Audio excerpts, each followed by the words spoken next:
performance stats, feedback. This is another one that I'm really big into. I use this one a lot. So this screenshot here is from one of my vocabulary games that I've built for one of my classes.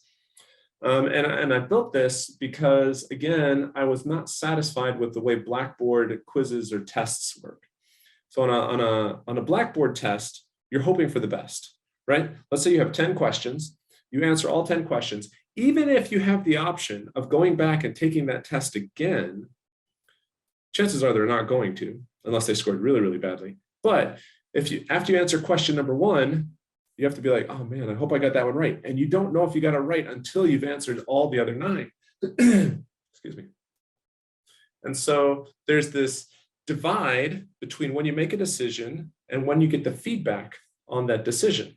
Now, video games are really, really, really good at doing the opposite of this. Every time you make a decision, you get instant feedback or nearly instant feedback, right?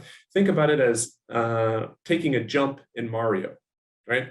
When you take a jump in Mario, you almost immediately know whether that jump was good or bad, because you're either going to fall in the pit or on the bad guy, or you're going to make it over the pit or miss the bad guy, right? So you get this instant feedback. I know that I did this right. I know that I did this wrong.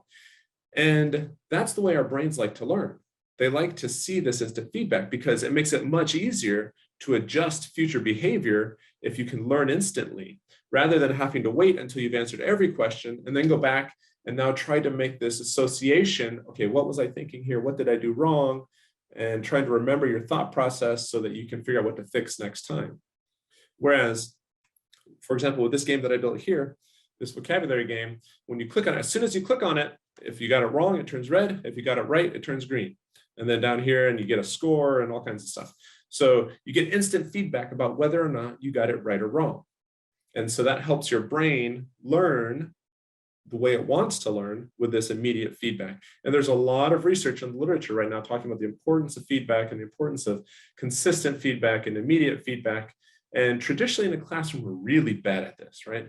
The classic example is students who wait till the end, who don't know where they stand in the class until the end of the semester, and they finally get all their grades back that they worked on all semester, and then they find out whether they were passing or failing. We hate that because we want to know how we're doing. We want this immediate feedback. With this, not only do you know how you did on the assignment, you know how you're doing on the assignment while you're taking the assignment. And that helps us to learn, it helps us to stay engaged, and to feel more satisfied with what's going on.